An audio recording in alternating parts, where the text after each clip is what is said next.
Hey everyone, welcome back to the channel. You're watching History's Mysteries, where the past is never quite what it seems. Today, we're diving into one of the most devastating urban disasters in American history, the Great Chicago Fire of 1871. You've probably heard the version where a cow kicks over a lantern in a barn. But what if I told you that story may be nothing more than a convenient myth? And what if the real cause of the fire is something far stranger and far more mysterious? Buckle up, because today we're unraveling one of the most enduring historical legends in America. From exploding comets to secret cover-ups and even otherworldly theories, this one has it all. Let's start with the basics.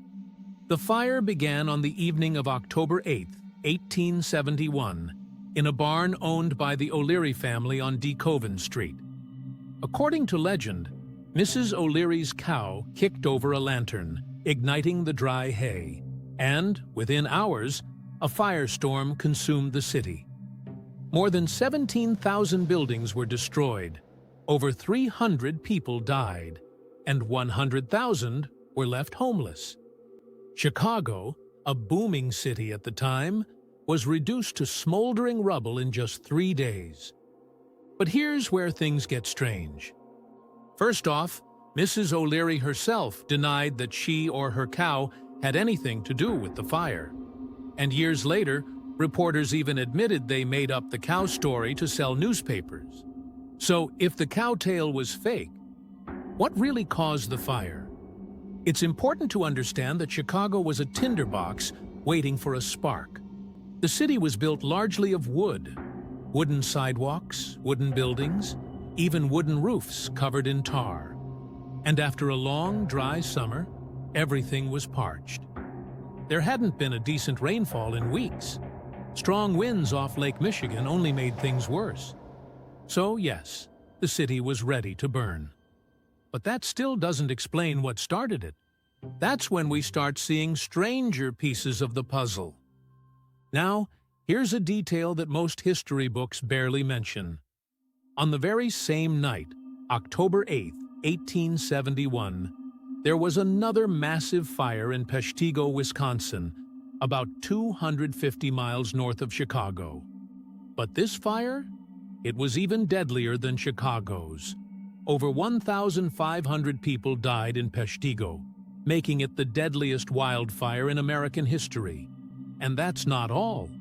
Fires also broke out in Michigan and other parts of Wisconsin that very night. All these separate fires, on the same day? Coincidence? Some researchers say no. Enter one of the most controversial theories: a comet. Some scientists and researchers have proposed that fragments of Comet Biela, which broke apart in the mid-1800s, may have entered Earth's atmosphere in 1871, right when these fires erupted. The idea is that these fragments, made of volatile gases and icy rock, could have rained down as aerospace fireballs, igniting dry forests and wooden cities in an instant. Sounds wild, right? But consider this. Witnesses in both Chicago and Peshtigo reported balls of fire falling from the sky. Some said the air was so hot it felt like a furnace had been turned on above their heads. Others claimed they saw the sky raining fire. These accounts don't sound like ordinary fires. They sound cosmic. But here's where it gets weirder. In some areas affected by the fires, people claimed that metal objects burst into flame without being touched by fire directly. Some even reported spontaneous combustion of clothing and furniture. That kind of phenomenon led some researchers to speculate about electromagnetic interference, again, consistent with meteoric activity or a plasma discharge from the sky. Could Earth have passed through a debris field left by a disintegrated comet? Could ionized gases or magnetic energy have triggered spontaneous ignition? Even NASA scientists have looked into the possibility. And while there's no consensus, they haven't ruled it out completely. So, if this theory holds any weight, is the Great Chicago Fire actually part of a cosmic disaster? Here's where we enter conspiracy territory, but in the best way. Some historians suggest that the O'Leary story wasn't just a misunderstanding. It was a deliberate cover-up.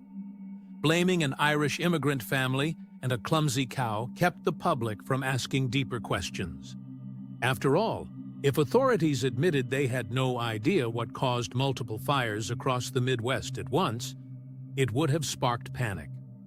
And let's not forget, railroads and land developers stood to profit immensely from rebuilding Chicago. The destruction cleared out valuable real estate in a booming city, and some of those who profited most had political connections that raised eyebrows. Was the cow story simply convenient or intentional misdirection? Unfortunately, much of the physical evidence, buildings, reports, even first-hand accounts, was lost in the fire itself.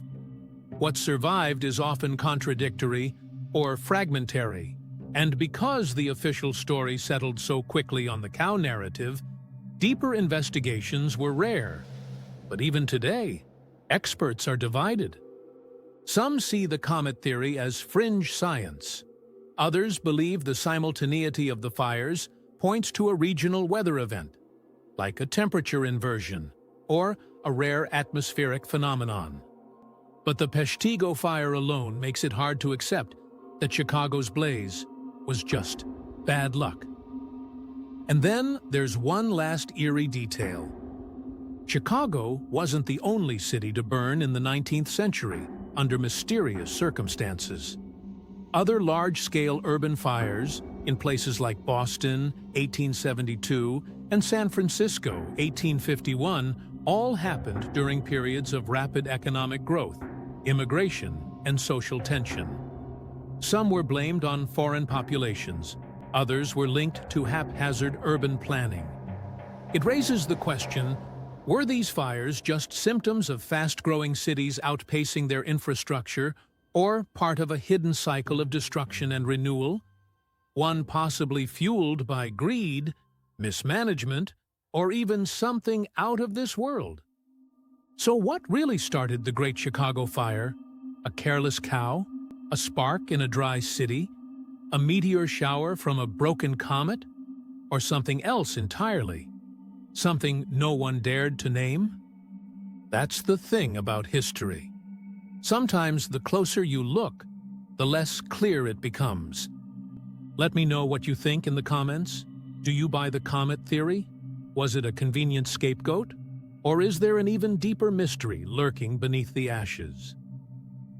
Don't forget to like this video, subscribe to History's Mysteries, and hit that notification bell so you never miss an episode. We've got plenty more unsolved legends, strange tales, and hidden truths coming your way. Until next time, stay curious.